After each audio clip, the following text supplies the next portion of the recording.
Welcome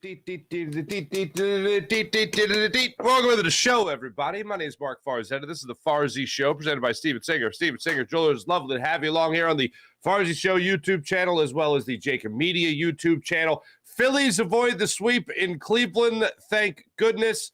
And it was what I will call the most Philly game of the season. That's the way I will describe what we saw yesterday. If you watched the post-game show yesterday with Jacob Media, I made the point that, yes, it was the most Philly game of the season. And on top of that, only the Phillies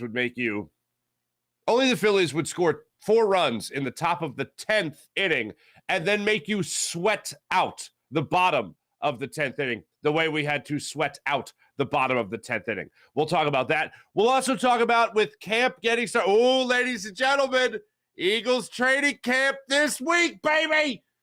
This is what a nerd I am. You get an email, right? In the media, you get an email about the media schedule for the week and who's going to be talking when and when you can watch practice. If you're not going to be there, if you can watch practice, via stream and all that stuff. And I got that email, and it was like, oh, Nick Sirianni talking. Oh, boy, Jalen Hurts going to be talking. All these people are going to be talking this week. And I'm looking at it, I'm excited. I'm making notes. Don't forget, this time, Nick Sirianni. Oh, yeah, it's exciting. So we're going to talk about training camp, of course. We're going to talk today. Now, last week we talked about the 5 names that we're going to be talking about, I think, for the entirety of training camp. Like the most interesting positions going into the training camp, right?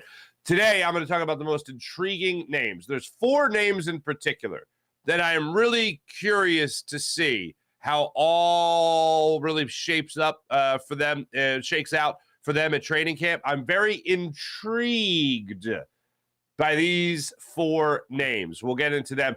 One of them is definitely a name you've heard. The other is a name that you're not really sure what he's doing here. And the other, one of the other ones is a name that you're looking at as first off, you're looking at how do I pronounce that name? And then you're also looking at it as, is this guy really supposed to be a freak athlete? Because maybe you're seeing it. I'm not seeing it. We'll get to all that more on the show today. And Joel Embiid had quite the weekend. Well, at least his name had quite the weekend. He had quite the weekend for the fact that he got married to the lovely Anna DePaul, beautiful woman. Oh, my God. Oh, beautiful. Right? Congratulations to them. It's a beautiful thing.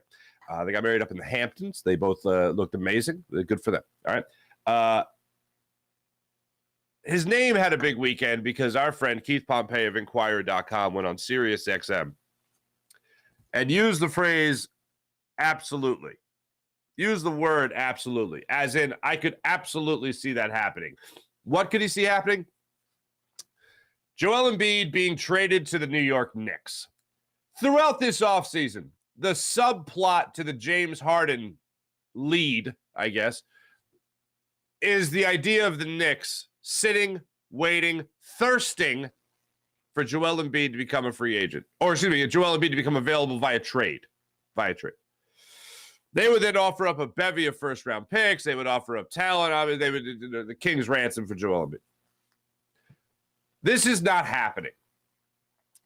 I will say there's no guarantees in sports, but I can damn near guarantee you this is not happening this year. This is not happening anytime soon, where we have to be worried about the Sixers really blowing it up before at least attempting a season with Tyrese Maxey, Joel Embiid, Tobias Harris for 1 year left on his deal, and whatever else the Sixers are going to have coming off the bench. Those guys are going to be in the starting 5 in the upcoming season. I don't think, and I hope that James Harden is not in the starting 5 in the upcoming season when they actually, start things off. I hope he is traded by then. But as far as Joel Embiid is concerned, as far as the Sixers go with Joel Embiid, they have no plans whatsoever to trade him. I know there was some speculation with the interview that Joel Embiid did just last week when he was at that movie premiere. Fine, great, grand. It certainly rubbed me the wrong way. I know it rubbed a lot of people the wrong way when he talked about winning in Philly or anywhere else. So we'll get into that conversation today. We'll really let you hear really go through what Keith Pompey had to say during that interview with Sirius XM. But let's start it off with our Philadelphia Phillies, ladies and gentlemen, when we got all this on the docket. Oh, and Scott Rowland inducted into the Hall of Fame. I was always a Scott Rowland fan. I know he's not a fan favorite, but he was always a favorite of mine. Phenomenal third baseman, Hall of Fame worthy. And he got it, and that's that. He did talk about Philadelphia, and we'll talk about the words he had to the city of brotherly love and how he learned to play the game here in Philly. So we'll get to all that more. But let's start it off with the Phillies and what went down in yesterday's game. 10-inning affair. The Phillies were able to win. The smoke has settled. The dust is cleared. And here's where we're at right now when it comes to the wild card standings at this exact moment for the Phillies. Cincinnati Reds jump over everybody. They're the number one team in the National League when it comes to the wild card standings. All of a sudden, the Arizona Diamondbacks and San Francisco Giants would occupy the next two spots with the Philadelphia Phillies and the Miami Marlins, who only spotted the Phillies 8 games after the All-Star break. The Phillies are now tied with the Marlins at a half game out of wild card contention. The Cubs representing the team that is, out of wild card contention. 5.5 games out of the wild card spot now in the National League. So that's where we're at right now. But here's how we got there yesterday. Aaron Nola, especially in the first couple innings there, where he allowed 2 solo home runs. He allowed he allowed a run in each inning of the first 3 innings that he had out there. You could say he didn't have his best stuff, but he certainly settled in nice. If I see a 7-inning performance from Aaron Nola, I am thinking that he was at 105 pitches. All right. He was at 85 pitches when he was taken out of the game yesterday, and he did look like he was done. I know you could argue, it's only 85 pitches. The struggles he had in the early goings of the game by giving up the long ball. Granted, there were no crooked numbers, so good for him on that. I felt like he wasn't trusting his knuckle curve after the home run to, was it the quad, I believe? We'll go through it. It felt like he wasn't trusting that knuckle curve when he hung that up there and it got belted out of the ballpark. He started relying a little bit more on his fastball. I love it when he does that because I do feel like that is his best pitch by far. That two-seamer, that sinker that he's able to throw that just cuts across the plate and has batters fooled a lot of the time. I think that is his best pitch. I think that is what really, and I've said it many times, he has built his MLB career on. Whether it had been a successful year or it had been a disappointing year, an underperforming year, that's what I think he has built his career on. So when he has that pitch working for him, I feel like that's what he is at his best. Now, yesterday, you could talk about 85 pitches. You could talk about the 7 innings. He was efficient. He was getting double plays. He was making things happen as far as what he was able to do for the pitcher's mound. And he was keeping guys off balance after that 3rd inning and pitching himself out of a couple of jams. But if you get that type of performance from Aaron Nola, where you're talking again about 7 innings and 3 runs, I know that's not an ace start, but that's a lot closer to what we were getting. A lot closer to what we were getting on the norm from Aaron Nola. So it was good to see him be able to go out there yesterday and give this ball club still 7 innings of work, especially when you needed to tap into the bullpen for an extra inning there. And it was good to see him be able to work his way out of trouble. And with the way he started, he did not implode. Usually what we talk about with Aaron Nola is we're talking about 3 innings, 4 innings where you look, this is the ace we're talking about here with Aaron Nola. And then all of a sudden, we're talking about a guy allowing 4 runs, 5 runs in the 4th inning or 5th inning of a start. And it's like, that's Nola for you. He's going to implode at some point. This was a slow bleed through the first 3 innings. And then after that, 4th, 5th, 6th, 7th innings, he calmed the storm. Great to see that from Aaron Nola. I know the Phillies lost 2 of 3 in this series with the Cleveland Guardians. And I know that the Phillies are now a half game out of wild card contention when they went into the series at a half game up in wild card contention. There's one major thing, I think, to take away. The number one thing is I go back to Dave Dombrowski's comments last week when he was talking about the trade deadline and he was talking about Bryce Harper and Bryce Harper's impact on the trade deadline. One of the things Dave Dombrowski said was that Bryce Harper, we're going to know whether or not Bryce Harper can play first base rather quickly. He was right. It took 2 games. Bryce Harper can play first base. I'm amazed. Let me just say this. After the game yesterday, Rob Thompson addressed the media, and he was asked, I love this. I love it when reporters tee up the question with the answer they want. Like, were you surprised?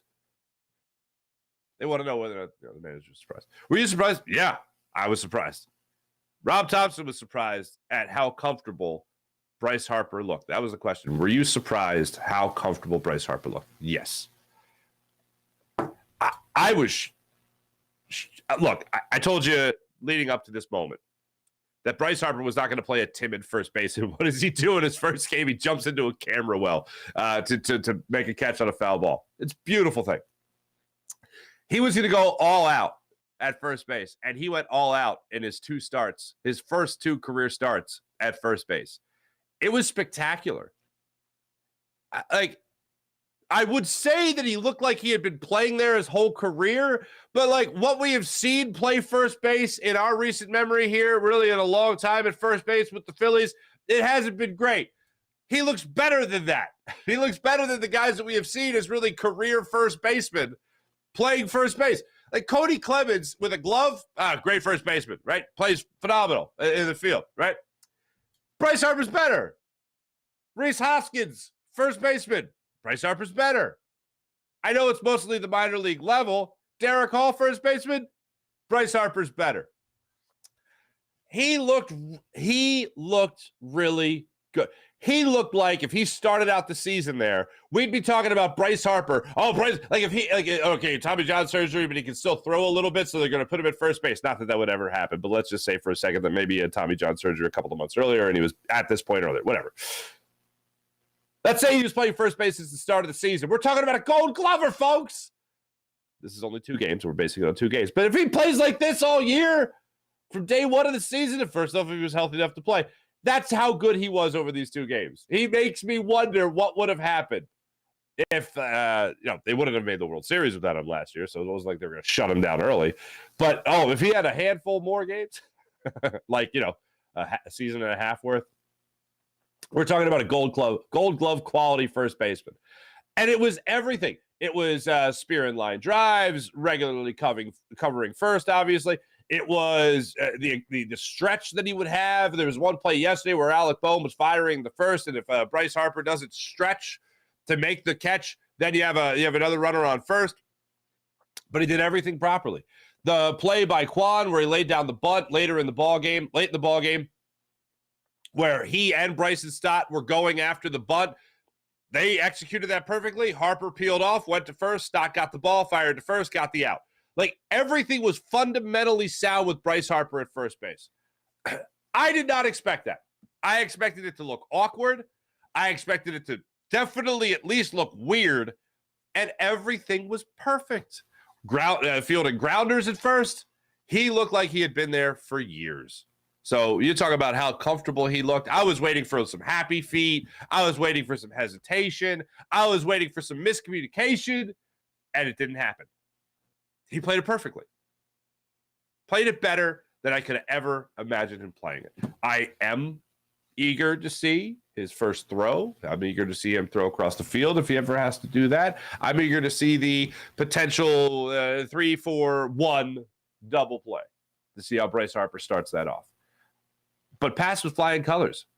The most important thing that we got from this past weekend was Bryce Harper can play first base.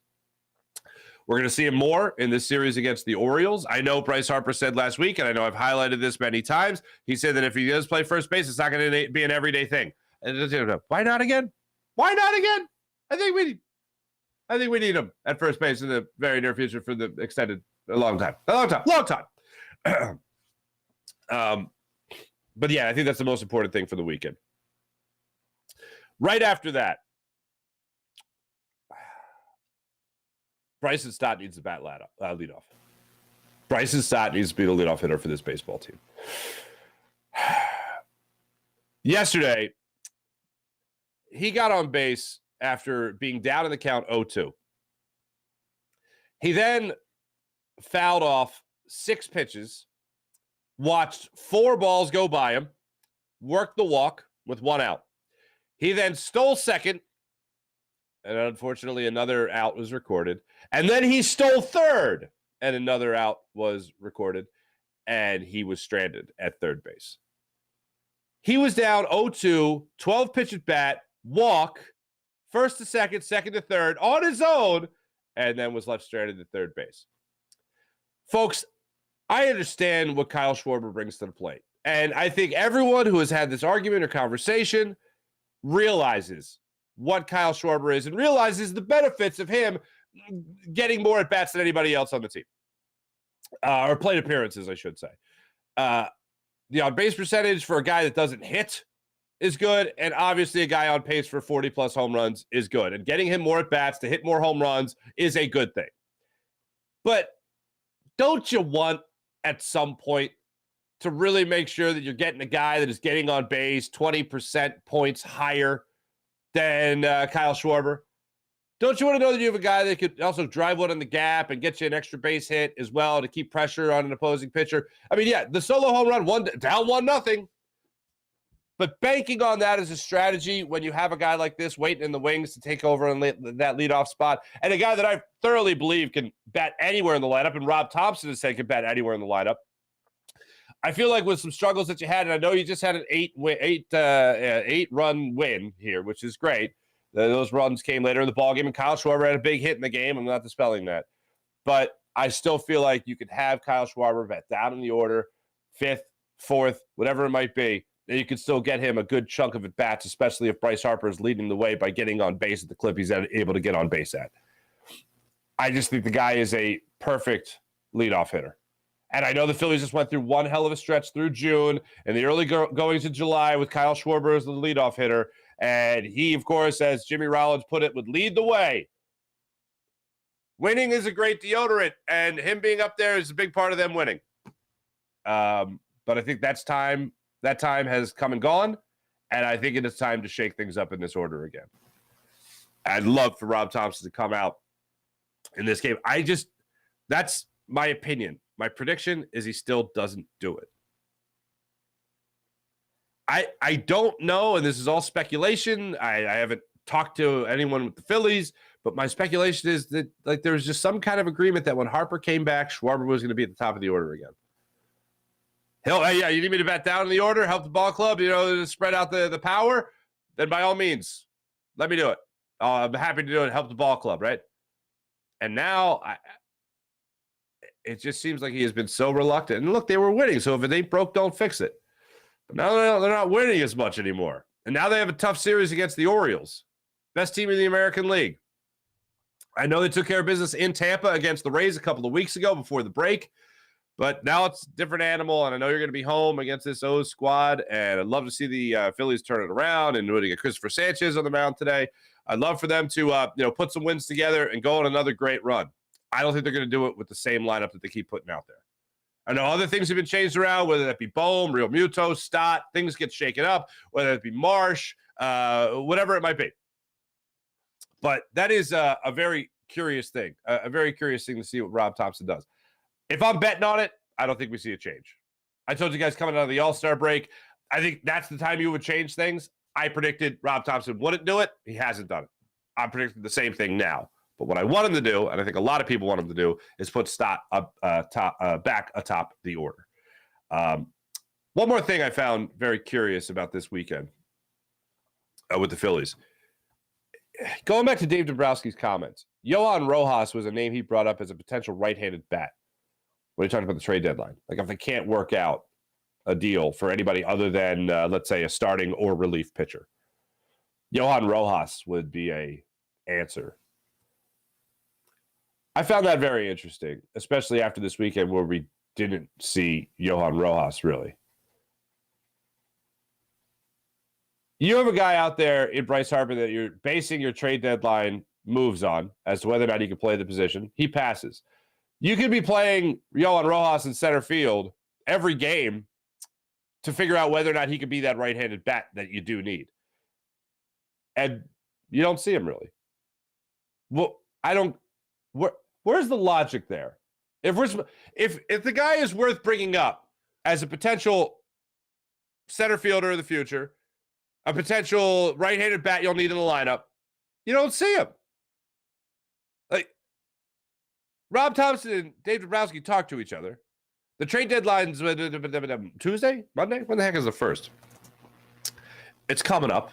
It's a week away. Bottom line. So yeah, Monday. What are you doing here exactly? That didn't make any sense to me that we barely saw him this weekend. But it is what it is. Here we are. So the Phillies started this 3-game series with the Orioles tonight at 6:40 in South Philadelphia. Look forward to see what the Phillies do with this lineup tonight. But they also got off the schneid. 4-game losing streak snapped, which was beautiful. Before I get to the Eagles training camp stuff here, the Joel Embiid news. Now, in case you haven't seen it, I want to make sure I have it right. Keith Pompey, Inquirer.com, was on Sirius XM doing an interview over the weekend.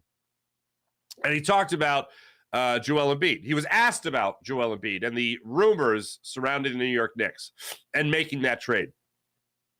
And the Knicks, all offseason long, every time it seems like Joel Embiid's name gets mentioned or like the shocking trade that could go down this offseason, the Knicks are just sitting there waiting, ready to pounce in even a sniff of Joel Embiid getting traded. So Joel Embiid probably says the comment about winning in Philadelphia or anywhere else last week, and the Knicks were probably on the phone as fast as possible. We're here. What do you want? Blank check. What do you need? We got it.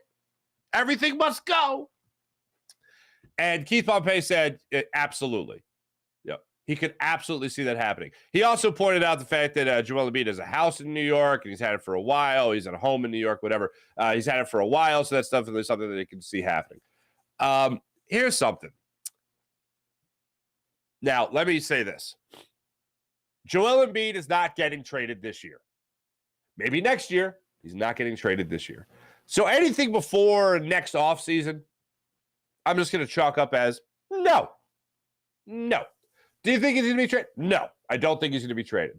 However, let's live in a world for a second where James Harden's traded. The Sixers don't get really anything of value back, maybe not even a first-round pick, right? Let's just live in that world for a second where they don't get anything to help them win now. And Joel Embiid, let's face it, is obviously in a win-now mode, as he should be. He's in the prime of his career. He's coming off an NBA season. He should be in a win-now mode. I just hope he's still in a win-now mode in like a Game 6 or Game 7 in the second round. But anyway, that's just a topic for another day. Do you think Joel Embiid is going to go to a non-contender? Because I don't really view the Knicks as a real contender. Put Joel Embiid on there, maybe, right? But it's not so much about the team he goes to as a contender, as I'm possibly being a contender, as much as it is the show that it would put on if he went to another team, especially another team that's 2.5 hours north of Philadelphia. Especially if he went to a team like the New York Knicks and the show that would be. Could you imagine Joel Embiid forcing a trade? Could you imagine now in this conversation? This is in a world, let me remind you, that is not now. This is in a world that's a year from now, where the Sixers didn't get anything for James Harden. Tyrese Maxey hasn't taken that huge leap forward. He's still good, still all-star-esque, but not an all-star. Let's live in that world. It fails. They get bounced out in the first round. Okay? Do you think Joel Embiid wants to be back? Do you think Joel Embiid's going to look at Daryl Morey and say, oh, yeah, no, I totally have confidence in you building this team into a contender and doing that thing you said you were going to do, which is make sure I had a good running mate to get to an NBA Finals, to get to a championship? Do you think Joel Embiid's going to stick around for that, one more year? I don't think so. And do you think Joel Embiid is going to quietly go to, the Oklahoma City Thunder? Do you think he's going to quietly go to any team like that? No, he's going to go to the Knicks. He's going to go to the Heat. He can go to L.A., right? He could do something like that. Now, not if James Harden's still, maybe not one L.A. team, but maybe the other, maybe the Lakers. Do you think Joel Embiid is going to go quietly? Let's just imagine this for a second here. James Harden, of course, puts out it's time to get uncomfortable Instagram post last week. Do you think Joel Embiid's going to be gracious in his exit? Part of me, maybe the masochist in me, is like, hey, you know what? This would be fun. Because Joel Embiid would light a match before he got out of Dodge. So when you talk about possibly going to the Knicks, ooh, turning heel on Philadelphia, going to a rival, going back to Miami, trying to win with Jimmy Buckets. Oh, that would land a match. Seeing Joel Embiid in a Lakers uniform. I mean, really, if I saw Joel Embiid, and I'm not the first generation to grow up with free agency by any means in sports, but like that's lost on me. Like the Brett Favre in a Jets jersey, yeah, that doesn't look weird to me. And I know I'm the minority there, but that's just where I'm at mentally with all this stuff with the players moving on. But Joel Embiid in a Knicks uniform would make me vomit. Joel Embiid in a Lakers uniform would make me go, oh, God. Joel Embiid in a Heat uniform would make me I don't really suffer much from anxiety and all that stuff, but that would give me anxiety. That would give me intense agita. Seeing Joel Embiid standing next to Jimmy Butler and then both in Miami Heat uniforms. Now, granted, again, this is not living in the present day. This is living in the future. This is living a year from now into the future. But Keith Pompey bringing it up, he can absolutely see Joel Embiid going to the Knicks. It got me thinking, if Joel Embiid leaves, it's not going to be quietly. Let's think about how dramatic this guy has been as a player. Let's think how dramatic he's been as a personality. If it really does come to an end here in Philadelphia, if they do run into another brick wall in the playoffs, if they can't get a decent return with anyone that can help them win now in a James Harden trade, then Joel Embiid is probably going to look at it and roll his eyes and then look at the season and be like, all right, Maxie, it's you and me. And then they don't do anything. And then he gets traded. Part of me will be excited for two things. One, that if he does leave, it's going to be a show. And the other, if he does leave, then the Sixers should get a rather nice haul in return. And let's hope that happens if he does get traded. By the way, congratulations once again to Joel Embiid on getting married.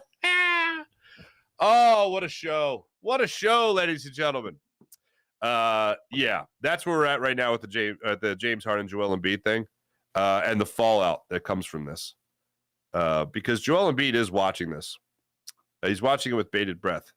By the way, one of the other things is I want to point out that Sam Amick, I believe it was, of The Athletic, did put it out there last week as well that the Sixers are under the impression that Joel Embiid wants to be like Kobe and play his entire career in one city. He wants to be like Dirk, and he wants to play his entire career in one city. Let's hope that's the case. Sam Amick, as it said in his article, talked to a member of the Sixers brass. So, of course, the Sixers brass is going to say that. I don't know. I will reevaluate in a year to see where the Sixers are at.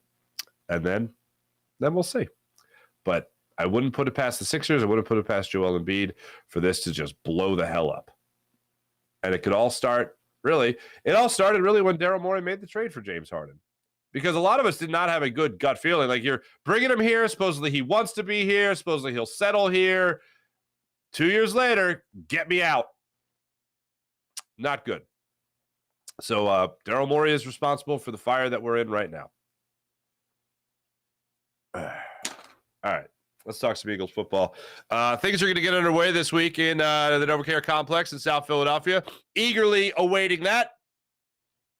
Here are some names I want to give you guys. The most intriguing names going into camp. I'm going to give you this one first because I believe it's the one that you will not like the most. There's three ideas here. Two deal with one player. This one deals with two players. It's the wide receiver battle. Now, A.J. Brown, Devontae Smith, locked 1 and 2. The third wide receiver I'm intrigued by. And to be honest with you, I wasn't really that intrigued before Nick Sirianni addressed the media. So Olamide Zaccheaus, formerly of the Falcons, is now a member of the Philadelphia Eagles. Little speedster, just like Quez Watkins. He's supposed to be a guy to come in here and challenge Quez Watkins for the number 3 wide receiving spot with the Eagles. I was not intrigued when they made the trade. I thought, okay, depth. Maybe a guy that competes for the number 3 spot.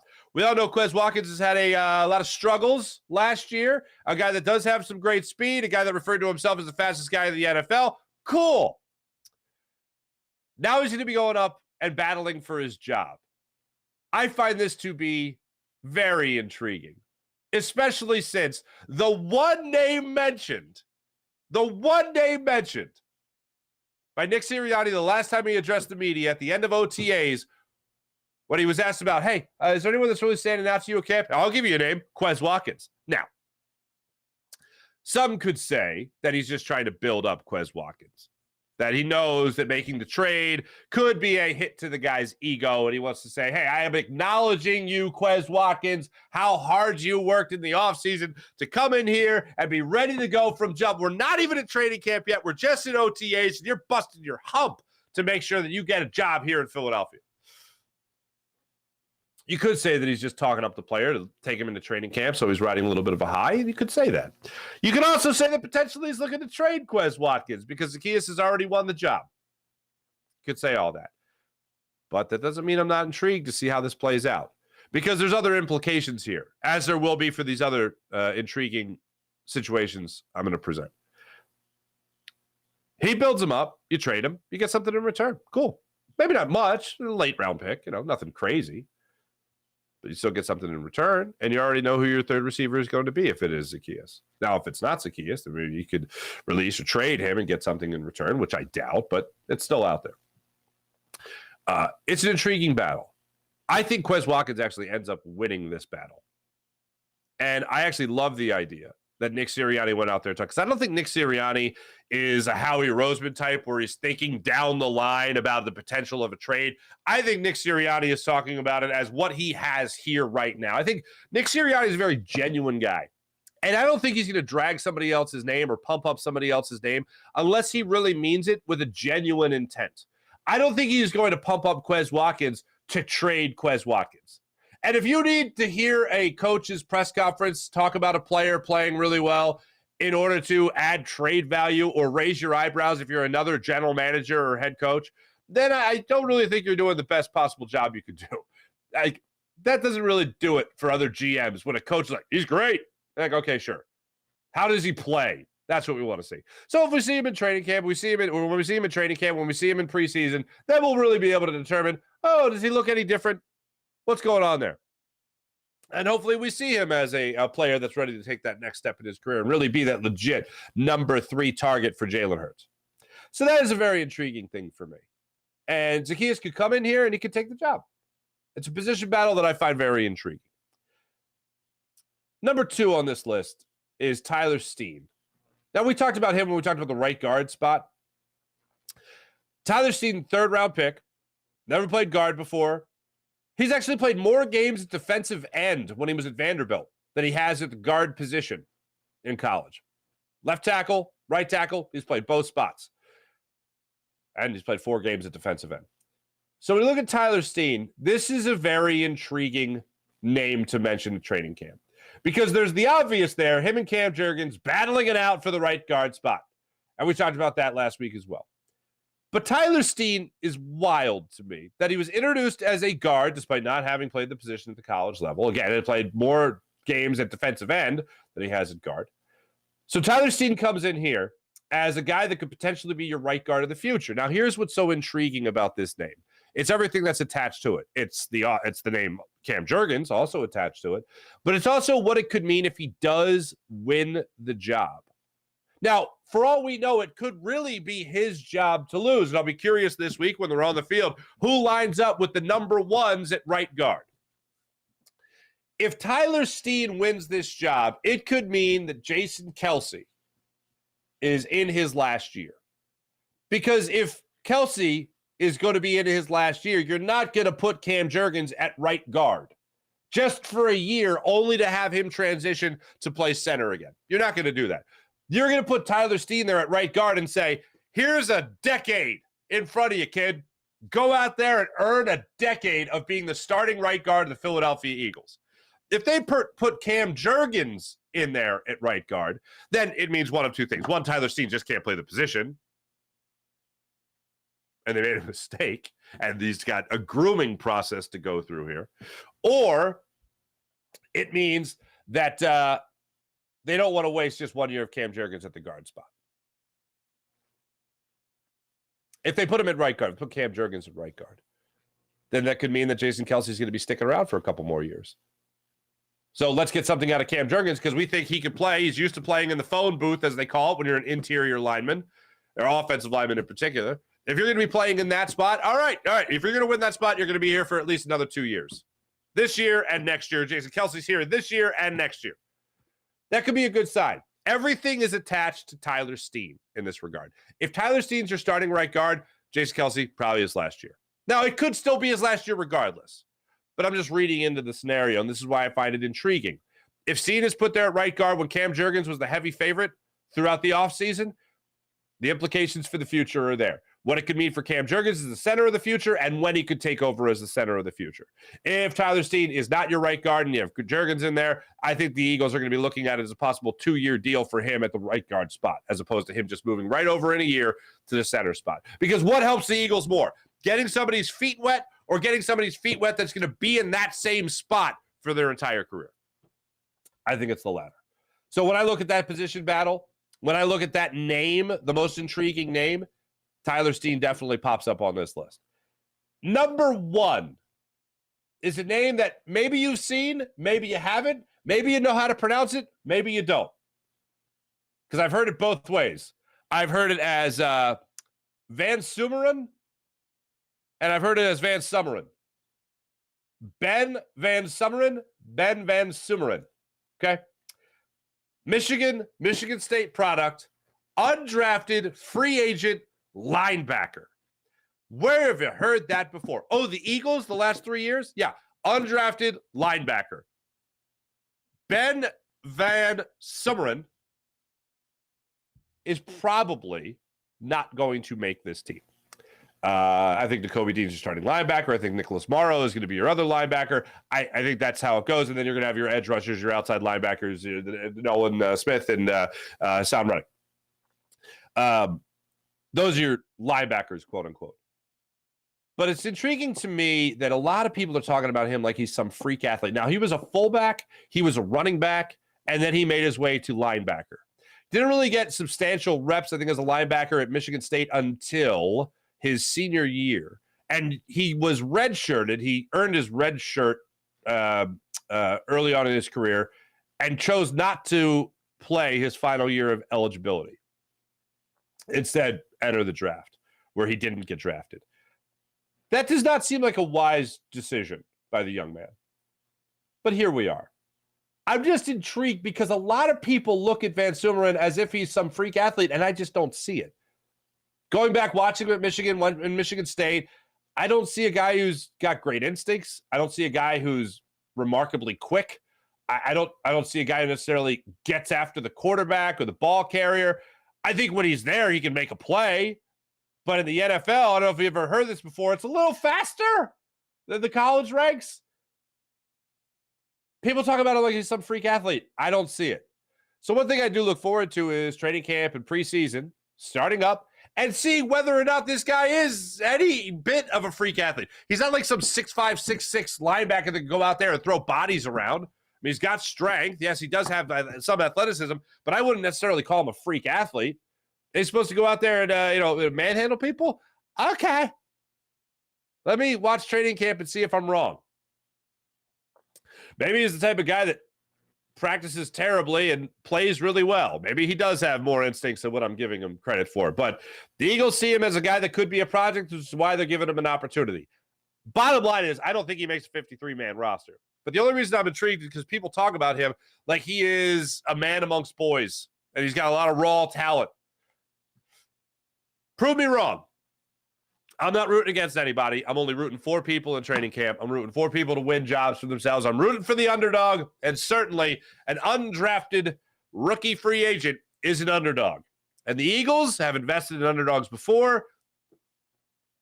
So I even say invested. They've just gotten a great return on their investment from Alex Singleton, TJ Edwards. These are all undrafted guys that became starters, starting middle linebackers of the Philadelphia Eagles. A starting middle linebacker, one of them, for a Super Bowl appearing team. What? So when you talk about the undrafted status of anyone, I don't care. Yes, it matters that they weren't taken in the first round, right? I get it. But when you talk about undrafted, the Eagles look at that and say, yeah, go win a job. Go win a job. And Van Summerlin could be a guy that goes out there and wins a job. I just doubt it. Other people will give him a chance. I'll just leave it at this. I'm very curious as to why they think he has so much raw talent, as to why he has an opportunity to win a job here. And I think it's because of the fact that the Eagles really don't invest in linebackers much. So I think they just look at it as that. Don't discourage or don't ignore the undrafted middle linebacker that could be taking over for the Eagles. I just don't see it. Other people do. Not so much me. So those are the three names right there. Quez Watkins, Olamide Zaccheaus, Tyler Steen, Ben Somerville. Now, Quez Watkins obviously is a name everybody knows, and I think a lot of people have already pushed it aside. There's one more name, honorable mention, that I am really going to be watching, but we won't really get a lot to see from training camp. We'll get to know, the number one spot and all that stuff. But one of the most intriguing things also for me is in the running back room, Kenny Gainwell and DeAndre Swift. Now, DeAndre Swift and Kenny Gainwell are very similar players in that they can both run it out of the backfield and obviously they can catch out of the backfield. I am really curious to see who the bell cow back becomes. And that's using the term bell cow very loosely because the Eagles just really don't have that player. But who becomes more or less the number one guy? Who gets Miles Sanders touches? Is it Kenny Gainwell? Is it DeAndre Swift? Is it signed, sealed, delivered as far as that's concerned? Because as much as I want to lean towards DeAndre Swift being the number one guy and how he's going to catch the ball out of the backfield more than anything, I look at Kenny Gainwell and I see a very similar player. Now, DeAndre Swift, I think, is more ready, being that he has been that number one guy. I think he's a little bit more ready to take over those reins as a number one guy and taking over more so than for Miles Sanders than Kenny Gainwell will.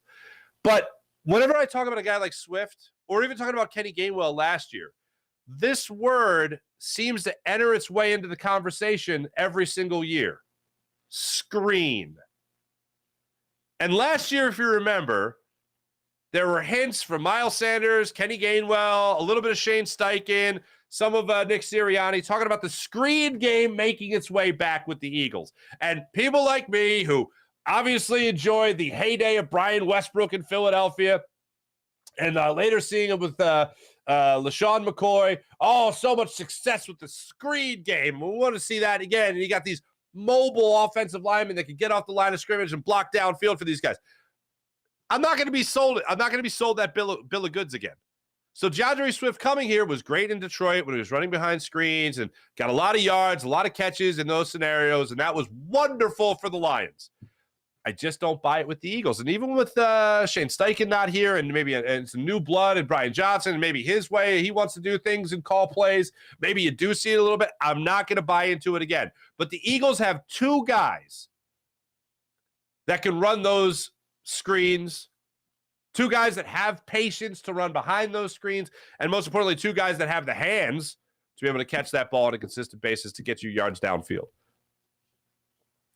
That's something that is intriguing to me. You have two guys in the backfield that are very similar. Now, Rashad Penny, if he stays healthy, I think has that opportunity to be a bell cow guy. Be the guy, the fourth quarter to bleed the clock and goal line situations, all that stuff. He could be that type of player. And I hope he is. Again, I'm not rooting against anybody in training camp. I'm rooting for everybody. So when I try to look at it like that and try to really objectively look at this running back room and look at a guy like Boston Scott still in that room as well, I am curious when you talk about position battles, whoever wins the number one running back job, I don't think it's going to be that big a deal because I think you're going to have, especially if Rashad Penny stays healthy, 1A, 1B, 1C. You're going to see a medley of running backs. And maybe that's one of the reasons the Eagles brought in DeAndre Swift to begin with. Maybe they know, okay, well, if we're going to have Kenny Gainwell here, let's get two Kenny Gainwells, and then let's roll the dice with a guy like Rashad Penny. Because if you buy low, for instance, in this regard, maybe you get a great return on your investment. Maybe you do have a guy that's going to be healthy for 16 games. Maybe you do have a guy that's going to be healthy for 13 games. Who knows? Maybe you're going to have a guy that's going to be out there, doesn't really miss that many games at all. And you have a guy that's going to go out there and he's going to get you yards between the tackles. And maybe that's the guy that don't really have to worry too much about. Maybe that's the guy that, Jalen Hurts can just hand the ball to and he'll go get you 4 yards. He'll go get you 2.2 yards, you know? He'll be the guy to do that with great regularity if he stays healthy. Meanwhile, Swift or Gainwell, you have two guys that can either bounce it outside, run between the tackles, or catch the ball out of the backfield. It's the way the game's going anyway. It's the way the game's already at. Running backs being phased out of all this. It's really remarkable. Let's follow the money, folks. Follow the money. But anyway, when it comes to this Kenny Gainwell and DeAndre Swift deal, I just find it very intriguing that the Eagles have two very similar guys coming back. Or at least trying to help them win this season. So those are some names that I'll be looking at training camp, and those are some names I'll be looking forward to seeing as training camp goes on, as it starts up, and we also see the preseason schedule kick off. Let me tell you about Steven Singer of Steven Singer Jewelers, the other corner of 8th and Walnut, right there on Jewelers Row. For over 40 years in Philadelphia, Steven Singer's been right there at the other corner of 8th and Walnut, helping people get engaged and fall in love. Steven Singer Jewelers, one place, one price, home of the perfect price, online at IHateStevenSinger.com. That's IHateStevenSinger.com. Let me tell you about the great people, the Manscaped. Manscaped.com, the leader in below-the-waist grooming. Join 4 million men worldwide who trust Manscaped with their skin-safe technology. It helps you reduce the risk of nicks so you can manscape with confidence and comfort. So check out the amazing people. The amazing people at Manscaped. Manscaped.com. How about the incredible Freestone Farm CBD? FreestoneFarmCBD.com. You'll love their tropical tasting Bayox that clocks in at a chart topping 24.1%. And Super CBD, which is half into Kush. And 21%. Genetics of these guys are off the charts. So try Freestone Farm CBD at FreestoneFarmCBD.com. How about the amazing people at PHL Sports Nation, Philadelphia Sports Nation, enhancing your Philadelphia sports fan experience across all social media and blogs. That's PHLSportsNation.com. Let's get to the chat check and see how you wonderful people are doing on this fine morning over here on the Farzy Show YouTube channel. April, Sean Kilrain. PJ is back. PJ is back, ladies and gentlemen. Sean Kilrain, Bryce is looking good with that gold glove at first base yesterday. Fuji, good morning, Farzy, and Goof Peeps. Okay. Phil's giving us heart attack in one more day training camp. People report. Practice Thursday, little walkthrough. Not open to the media. Thanks a lot, Eagles. Really appreciate it. What the heck is this? Don't do that. There we go. No, come on. All right. Wednesday, Nick Sirianni addresses the media at 9:30. Practice at 10 a.m. Select players available to the media in the tent and mixed zone following practices. Okay. Thursday, walkthrough, no scheduled media availability. Friday, Sean Desai press conference in the media tent. Practice at 10. Saturday, players' day off, no scheduled media availability. Sunday, Sirianni speaks. Well, we don't hear from Brian Johnson until Tuesday, August 1st. Tuesday, August 1st, trade deadline. By the way, for Major League Baseball. So that's the schedule as they start things off. Good golly, Miss Molly. What else we got here? Sean Kilrain, I'm like a little kid in the candy store now that football is coming back. Let's go. You know what I look forward to the most? And it's not just the Eagles. It's that when you live in a 4-for-4 or 5-for-5 or 6-for-6, let's go Philadelphia Wings. When you're at the when you're in a city like this, when there's something really pissing you off or annoying the hell out of you, like there is right now with the Sixers and James Harden, it just makes football even a brighter light at the end of the tunnel. And so here we are. So look forward to that. Bryce was killing it at first. Was great to watch, says April. I concur. Nola was throwing some meatballs, but he did eventually settle in. April, what home run was it? I meant to mention this earlier in the show. Jimenez. Oh, my goodness. The Jimenez home run in the second inning that made it a 2-1 Guardians lead. That was, that was a meatball. That was a softball. That was a hanger. You hang it, I bang it, that type of thing. Yeah, Jimenez destroyed that baseball to right center field for the home run. And after that, it looked like Aaron Nola was like, I think I'm okay on the knuckle curve. He didn't get away from it completely. He still used it, and he threw it with some effectiveness. But I felt like he has relied on that more in other starts. And I thought yesterday he relied a lot more on the sinker and the two-seamer. That's really what I saw him doing more so yesterday.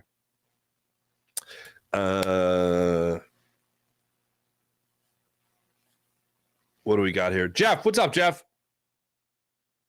Is James Harden opting into his one-year deal at $37 million, demanding a trade as crazy as Latrell Sprewell turning down $21 million over 3 years, never to play in the NBA again? No, Latrell's crazier. Latrell is definitely crazier. James Harden is actually brilliant. Now, I guess what would have been the more brilliant deal? Like, I don't know. I guess this is the best way he could have possibly played it.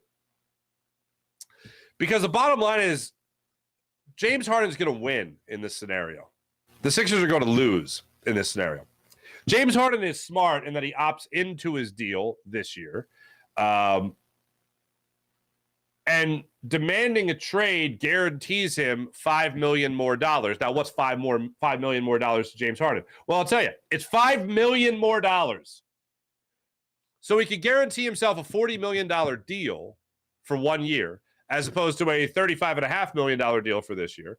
And he could get traded. And when he gets traded, he has that trade bonus that is part of his deal. He could go out there to LA. He'll be in a city he wants to be in. He'll be with teammates apparently he wants to be in. And then he'll hate it. And then maybe he'll sign a long-term deal somewhere else. But again, he's banking on the idea that he shows he can still play and he might be able to sign a longer-term deal somewhere else. I don't think that happens. I think those days are done for James Harden. So I think right now he's like, if I can get my last $40 million paycheck, I'm going to get my last $40 million paycheck. And this is the best way he could do that. And still have a chance to sign another deal after this. Not a 4-year deal at $200 million by any means, but still another lucrative contract after this one. That's where he'd be at. And maybe he does sign that in Los Angeles. But no, Sprewell, crazier. Definitely crazier. Boop. Sean Kilrain, 100%. He looks zoned in, but that's the athlete in him. Oh, Bryce Harper, absolutely. Sean Gillespie, what's going on? Sean Kilrain wants the lineup change. Schwarber at 5th. Sean, I still agree with you. Quiz time. Can you name the only hitter to have completed the following tour of cities in his career playing for the Cardinals, Royals, Cubs, and White Sox?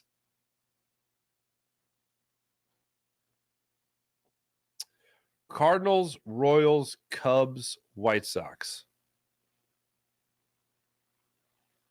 Are you playing that, what that square game, whatever the hell it's called? The name is escaping me.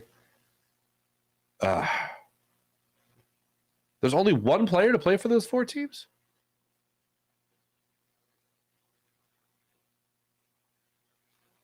That's going to bother me. Thank you, Sean. I'll have to think about it. Ty Vita, good morning. For those of the podcast and those playing at home, Cardinals, Royals, Cubs, White Sox. Only player to play for all 4 teams. I got it. Harry Carey. Just kidding. All right. Ty Vita. Good morning, Ty Vita. Let's not talk about that. What, Embiid? Yeah, I know. Mullet Alvarado, Embiid wearing a Met at a game in the offseason. Trust the multiverse. Ugh. Sean Gillespie, Embiid can go quit or get injured during the playoffs on another team. I think more and more people are expediting that process. Pun intended. Fuji, Eagles lack depth at receiver. Let's get ready for the Embiid poop show. Not liking it, Farzy. Sean Kilrain. Yeah, I hear that. Looking to see linebacker safety competition going into camp. So the linebacker and the safety competition, those are the two things. Those are 2 of the 5 spots I gave you guys last week when it came to last week's list. Christian Ellis is a name definitely to watch for the Eagles. Sean Gillespie.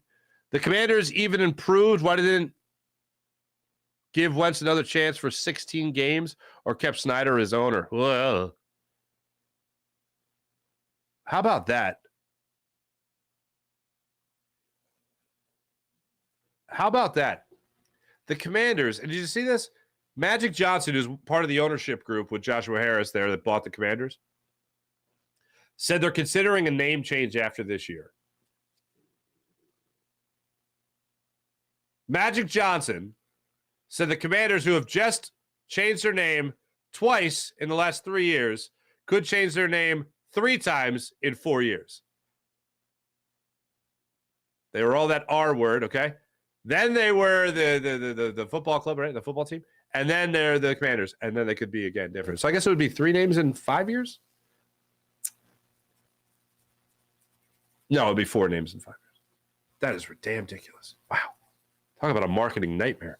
I'm so ready for football. When I have baseball and football since April at the same time, I'm a happy lady. Baseball and football is great. Just a teep. What's going on? Farzy Sirianni, little bro, doing a good job with the birds. Hey, first off, Nick Sirianni's older than me, so I'd be his little bro. Okay. Anyway, Tavito, when I have baseball and basketball, I'm happy.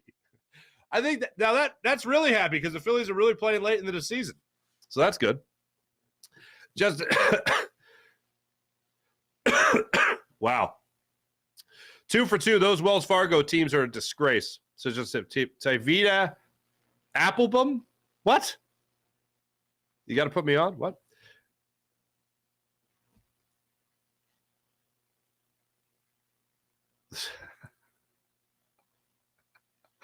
Just a tip to Washington. What? All right. Sean Kilrain, yes, I'll give you the answer tomorrow. Let it rattle. Cubs, Royals, White Sox, Cardinals.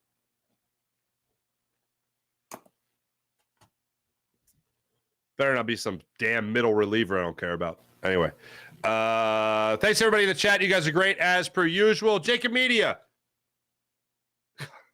Yes. Use Manscaped, Jay Owen. Kush. To Kiss Green on Jacob Media. Man, what's up with the Kelly Green? I don't know. Other than Kelly Green as fast as humanly possible. Love that Kelly Green. Thanks, everybody in the chat. You guys are great, as per usual. Let's get to the morning rush brought to you by Sky Motorcars, skymotorcars.com. First and foremost, Philadelphia Phillies back at it tonight. 6:40 start time against the Baltimore Orioles. Best team in the AL, 61-38 on the season. Phillies 53-46. Dean Kramer gets the start for the Orioles. He is 10-4 on the season with a 4.10 ERA. Christopher Sanchez gets the start for the Phillies. Still looking for his first win of the season, although he has pitched admirably. 0-3 with a 3.06 ERA is the lefty. Now, Dean Kramer comes into the game. Kramer starts this game for the Orioles. Right-handed pitcher, 27 years old. Like I said, 10-4 on the season. He's coming off a start against the Dodgers, where he lasted just 4 2/3, giving up 5 earned runs, including 2 home runs and 4 walks. He also made a start 1-run game where he went 6 innings against the Miami Marlins in a 5-2 victory. The Orioles have won his last 3 starts out there on the hill. So that's what they're going up against. Christopher Sanchez. I'm going to go ahead and assume Christopher Sanchez goes 5 innings and allows 3 runs. Seems to be what he's always done, and that's what he's done in his last couple of starts here with the Phillies, going at least 5 innings of work, surrendering 3 runs. In both of his last 2 starts. He's allowed 4 earned runs in his last 2 starts. So hopefully the Phillies will enjoy a victory today with Christopher Sanchez on the hill. How about this one?